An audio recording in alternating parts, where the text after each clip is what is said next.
Hello friends, monsoon जैसे ही आता है आप देखेंगे अपने साथ गाड़ी के लिए बड़ी परेशानियां लेके आता है। गाड़ी रोड पे चलती है, रोड पे एक्सीडेंट बढ़ जाते हैं, गाड़ी में ब्रेकडाउन भी ज़्यादा होता है। सिर्फ ऐसा इसलिए होता है क्योंकि आप प्रिपेयर नहीं थे मॉनसून के लिए, आपने अपनी कार को तैयार नहीं किया था। तो आज मॉनसून में अपनी कार को कैसे तैयार करेंगे, कुछ ऐसे टिप्स दे दूंगा जो आपके लिए बहुत फायदेमंद होंगे और इस पूरी बरसात में आप बेफिक्री से गाड़ी चला पाएंगे। तो चलिए स्टार्ट करते हैं वीडियो। अब मैंने कुछ पॉइंट्स बनाए हैं एक एक करके आपको समझाने के लिए कौन से पार्ट्स को क्या करने की जरूरत है, और हर पार्ट के ऊपर जो मैं काम बता रहा हूं उस काम की अलग से एक वीडियो ऑलरेडी मैं बना चुका हूं। डिस्क्रिप्शन में हर एक वीडियो का आपको लिंक मिल जाएगा। इस वीडियो के खत्म होने के बाद आराम से वो सारा प्रोसेस देख सकते हैं। लेकिन करना क्या है, सबसे पहली चीज देखिए, जब भी आपकी विंडशील्ड अगर धुंधली हो जाएगी तो आपको बरसात में सबसे ज्यादा प्रॉब्लम आएगी। दूसरी चीज कि कार के वाइपर्स अगर सही नहीं है तो आपके लिए एक बड़ी मुसीबत खड़ी कर सकते हैं। तो आपको अपनी विंडशील्ड का ट्रीटमेंट करना है। विंडशील्ड पे क्या होता है, कई बार इसके ऊपर कुछ ऑयली लेयर जम जाती है। नॉर्मल डेज में तो आपको पता नहीं चलता, लेकिन जब बारिश पड़ती है तो वो चीजें आपको परेशान करती, इरिटेट करती हैं। विंडशील्ड का ट्रीटमेंट कीजिए, पूरा उसको क्लीन कीजिए बाहर से और साथ में अंदर से भी। DIY इस काम को कैसे करेंगे ऑलरेडी वीडियो बना चुका हूं, डिस्क्रिप्शन में लिंक है, बाद में देखिए। अभी देखिए हमारे वाइपर्स, ये जो वाइपर ब्लेड हैं इनके नीचे से रबर लगी हुई होती है और रबर के बीच में आप देखोगे ये रबर इसकी यहाँ से कट गई है। अब जब ये रबर कट गई तो ये विंडशील्ड को आपको साफ नहीं कर पाएंगे, यहाँ पे अननेसेसरी निशान डालेंगे। तो सीधे सीधे आप एक काम कर सकते हैं, इन वाइपर्स को यहाँ से रिप्लेस कर सकते हैं। रिप्लेस करना बहुत ईजी होता है। आप इसको यहाँ से घुमाइए, ये आपको दिख रहा है, इसको प्रेस कीजिए और अपने वाइपर्स को ऐसे डाउन कर दीजिए। इजीली ये वाइपर आप यहाँ से निकाल सकते हैं। ये इसको चेंज कर सकते हैं। कई बार बिना चेंज किए हुए भी काम चल जाता है। क्या करना होता है, ये देखिए, वाइपर्स के बीच में जिस रबर को पकड़ने के लिए कुछ इस तरह के मूवेबल जॉइंट्स होते हैं। कई बार ये चीज़ें जाम हो जाती हैं। अब जाम होने की वजह से ये पूरा आपके विंडशील्ड पे ऐसे बैठता नहीं। जब प्रॉपर इस तरह से बैठेगा नहीं तो साफ नहीं कर पाएगा। आप इन जॉइंट्स को क्लीन कर लीजिए, WD-40 से क्लीन कर लीजिए और रबर को भी आप क्लीन कर सकते हैं। और इसके बाद भी वाइपर जब आपकी विंडशील्ड पे ऐसे चलता है तो इसको ऊपर से चाहिए होता है प्रेशर, और उस प्रेशर को देता है ये वाला बार, इसमें लगा हुआ ये स्प्रिंग। कई बार ये स्प्रिंग का टेंशन कम हो जाता है, इस वजह से भी विंडशील्ड पूरी तरह से साफ नहीं होती और आप बेवजह वाइपर ब्लेड बदलते रह जाते हैं। वाइपर ब्लेड बदलना है जब खराब हो तब, ऐसा नहीं कि सिर्फ बदल देना है। उस कंडीशन में क्या करना है, आपका ये जो टेंशन है अगर कम हो गया है तो इसको हल्का सा आप टेंशन दे सकते हैं। इसको हल्का सा ऐसे फोल्ड कर सकते हैं इस तरह से। जो आपका वाइपर पहले साफ नहीं कर रहा था वो अच्छी तरह से साफ करने लगेगा। जितने भी मूवेबल जॉइंट्स हैं इनके अंदर, इनको लुब्रिकेट कर सकते हैं WD-40 से या फिर सिलिकॉन ग्रीस से इसको लुब्रिकेट कर सकते हैं।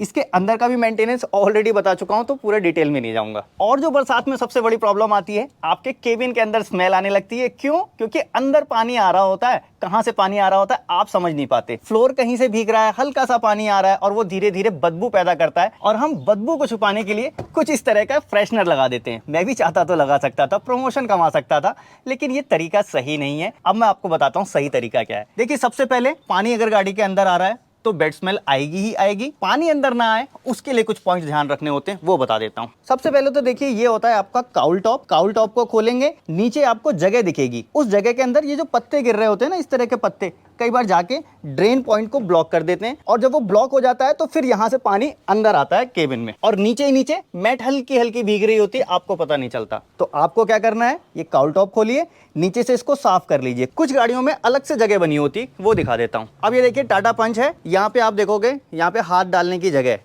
और नीचे अगर कुछ कूड़ा दिख रहा होगा आपको तो उसको आप निकाल सकते हो इस तरह से।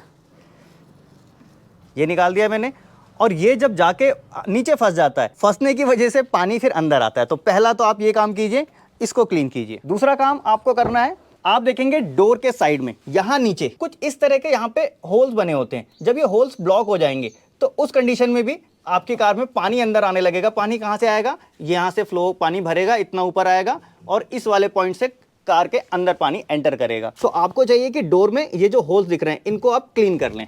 अपनी कार का बूट चेक कीजिए, इसको हटा लीजिए आप कवर को, और जो स्पेयर व्हील है इसको भी एक बार रिमूव कर सकते हैं। नीचे हाथ लगा के देख लीजिए कहीं पानी तो नहीं आ रहा है। कई बार ऐसा मैंने देखा है कि पानी आ जाता है बैकलाइट की वजह से, या फिर और भी कई रीज़न की वजह से आता है पानी। ऑलरेडी उस पर वीडियो बना रखी है, अगर आ रहा होगा तो चेक कर लेंगे।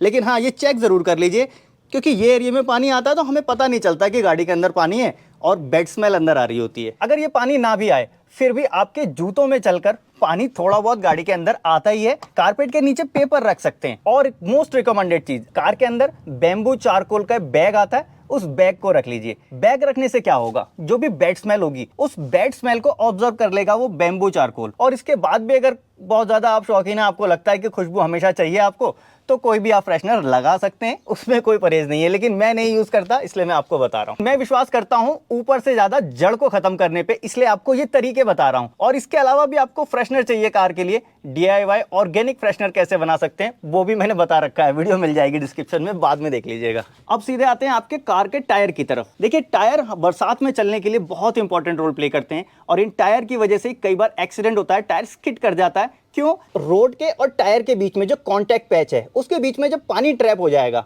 पानी ट्रैप होने की वजह से आपकी कार स्लिप करती है। और उस कांटेक्ट पैच के बीच में पानी को जल्दी से निकाल देने के लिए टायर में बने होते हैं ये ट्रेड्स। और ये ट्रेड्स कई बार इस तरह से ऐसे ब्लॉक रहते हैं, इस तरह से आप देख रहे हो ना, ये गिट्टियां फंसी हुई हैं। इन गिट्टियों को कोशिश कीजिए कि साफ कर लीजिए।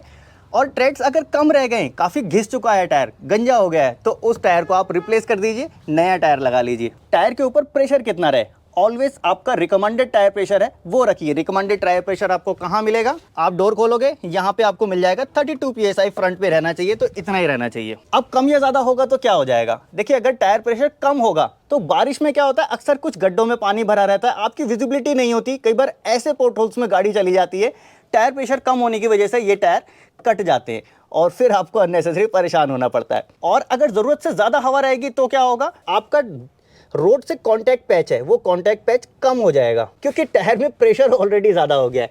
तो कभी भी प्रेशर, रिकमेंडेड टायर प्रेशर 32 है तो 32 ही रखिए। नाइट्रोजन भरते हैं तो वो भी एक अच्छी प्रैक्टिस है। अब आते हैं गाड़ी की बॉडी की तरफ, गाड़ी के पेंट की तरफ। देखिए, बरसात में पानी गिरता है, सूखता है, गिरता है, सूखता है, कई बार गाड़ी गीली रहती है, आपकी गाड़ी का पेंट डैमेज होता है। आपको कोशिश करनी चाहिए कि गाड़ी के पेंट को प्रोटेक्ट करने के लिए पहले आप वैक्स कोटिंग कर लें गाड़ी के ऊपर। बारिश से पहले जब भी आपको टाइम लगता है एक बार वैक्स कोटिंग कर दें। लेकिन हाँ, विंडशील्ड पे उस समय कोटिंग नहीं करेंगे, क्योंकि उस समय विंडशील्ड पे की गई वैक्स कोटिंग आपको परेशान करती है। जब आप वाइपर चलाते हैं तो वो पूरी स्क्रीन को धुंधला कर देती है। और कुछ लोग गाड़ी के ऊपर बॉडी कवर का यूज करते हैं, तो मैं रिकमेंड करूंगा कि बारिश के समय आप बॉडी कवर को यूज ना करें। अब देखिए, बारिश के मौसम में अगर थोड़े से भी विंडो आपके खुले रह जाएंगे तो आपका गाड़ी के अंदर पानी आएगा और अननेसेसरी आप परेशान होते रहेंगे। आपको ये भी प्रॉपर चेक करना चाहिए कि गाड़ी के जो विंडोज हैं, स्पेशली पीछे वाले, कई बार हम लोग अकेले कार को ड्राइव करते हैं या दो लोग कार को ड्राइव करते हैं, पीछे के विंडो जल्दी यूज में नहीं आते, तो रियर विंडोज में बंद करते समय कोई गैप तो नहीं बच रहा है। अगर गैप बच रहा है तो आप इसको खुलवाइए, खुलवा के इसके नीचे का जो चैनल है उस चैनल को क्लीन कराइए, उसकी सर्विस करा लीजिए, प्रॉपर ये सही हो जाएगा। डोर के ऊपर जो बीडिंग होती है, प्रॉपर इस बीडिंग को भी चेक कर लीजिए, कई बार ये बीडिंग कटी होती है, डैमेज होती है, तो यहाँ से भी पानी आता है। अब देखिए, इसके बाद नंबर आता है विजिबिलिटी का। विजिबिलिटी के लिए जरूरत होती है आपको एक अच्छी हेडलाइट की। एडी इधर, अच्छा, हेडलाइट से पहले मैं एडी सामने आ गया, मैं आपको एडी बता देता हूँ। ये है मेरा बेटा एडी। एडी सुनो, बता दो, हेलो बोल दो सबको, हेलो हेलो। और ये 8 साल का ऑटिस्टिक चाइल्ड है, और ऑटिज्म से जुड़ी हुई सारी चीज़ें भी हम एक चैनल पे अलग से बताते हैं। उस चैनल का हमारा मकसद है, एडी एडी एडी इधर आओ, सुनो। और उस चैनल को बनाने का स्पेशल मकसद ये है कि जो तकलीफ़ें परेशानियां हमने झेली हैं समाज से या फिर अपने आप से, वो दूसरों को झेलने में थोड़ी आसानी पैदा कर सकें, सिर्फ ये मकसद है। चैनल का लिंक डिस्क्रिप्शन में दिया है, अगर शेयर कर देंगे तो आपका एक शेयर एडी के लिए भी फ़ायदेमंद साबित हो सकता है और एडी जैसे और बच्चों को बहुत फ़ायदा दे सकता है। आगे बताता हूँ हेडलाइट के बारे में। तो आपकी हेडलाइट बरसात में प्रॉपर नहीं देख पाती क्योंकि पानी गिर रहा होता है, आपको चाहिए होती है एक अच्छी हेडलाइट, और आपके हेडलाइट के ऊपर कई बार एक लेयर जम जाती है, हेडलाइट पीली पड़ जाती है। उस कंडीशन में आपकी हेडलाइट अच्छा फ्लो नहीं देती, इन रिजल्ट आपकी विजिबिलिटी बहुत कम हो जाती है। आप इसको क्लीन कीजिए, बफ कर सकते हैं, कोटिंग कर सकते हैं, बहुत सारे रिस्टोर करने के मैंने तरीके ऑलरेडी बताए हुए हैं। और हाँ, अगर आपको हेडलाइट पे इस तरह के स्क्रैच दिख रहे हैं आपको रिफ्लेक्टर के पास, कोशिश कीजिए रिपेयर करने की। रिपेयर नहीं होते तो उसको चेंज कर दीजिए, क्योंकि यही क्रैक्स आगे जाके बहुत बड़े होते हैं, विजिबिलिटी कम कर रहे होते हैं। और अगर आपकी कार में फोग लाइट है तो फोग लाइट को भी चेक कर लीजिए, अंदर से रिफ्लेक्टर जैसे खराब हो रहा है, इस तरह से रिफ्लेक्टर खराब नहीं होना चाहिए, उसको चेंज करा लीजिए, या फिर रिस्टोर कर सकते हैं तो वो भी कर लीजिए। DIY सारी चीजें मैं ऑलरेडी बताता रहता हूँ। अब इसके बाद लास्ट में बता रहा हूँ इंपॉर्टेंट चीज, बैटरी एंड ब्रेक सिस्टम। देखिए, बैटरी को आपको क्या देखना होता है, बैटरी के ऊपर सल्फर डिपॉजिट होता है, रस्ट आता है, और ये स्पेशली मानसून में ज्यादा होता है। आप इसके ऊपर एंटी रस्ट स्प्रे लगा सकते हैं, इसके लिए स्पेशल कुछ ग्रीस आता है वो भी लगा सकते हैं। मेन मकसद ये है कि इसके अंदर रस्ट पैदा नहीं होना चाहिए, इसके अंदर सल्फर डिपॉजिट नहीं होना चाहिए। सल्फर डिपॉजिट होने से आपकी कार को कई बार स्टार्ट होने में प्रॉब्लम होती है और आप रास्ते में फंस जाते हैं। विंडशील्ड वॉशर, विंडशील्ड वाला वॉशर इसके अंदर भर के रखना है, लिक्विड आता है, इसके अंदर डाल देंगे, आप पानी भर देंगे, अब इसके बाद क्या होगा, विंडशील्ड को जो क्लीन करेगा वो अच्छे से वाइपर क्लीन करेगा, कोई भी स्क्रैच नहीं आने देगा। ब्रेक सिस्टम मोस्ट इंपॉर्टेंट चीज है बरसात में आपके लिए, क्योंकि ब्रेक आप बरसात में लगाते हैं लेकिन गाड़ी रुकती है कहीं आगे जाके, क्योंकि गीली सड़क होती है और इस पे फिसलन होती है, जबकि आपका टायर यहाँ पर चल रहा है और आप ब्रेक लगाएंगे, गाड़ी फिसलते हुए आगे जा सकती है।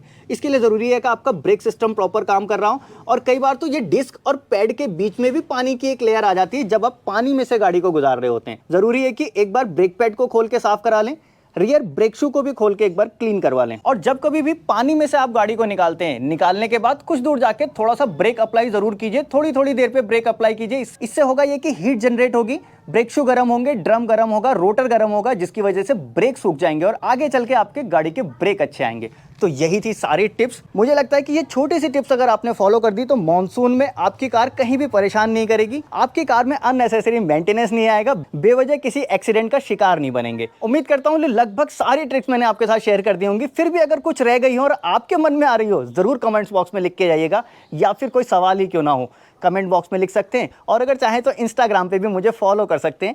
मैं आपसे मिलूंगा नेक्स्ट वीडियो में ऐसे ही किसी इंटरेस्टिंग टॉपिक के साथ। Thanks for watching.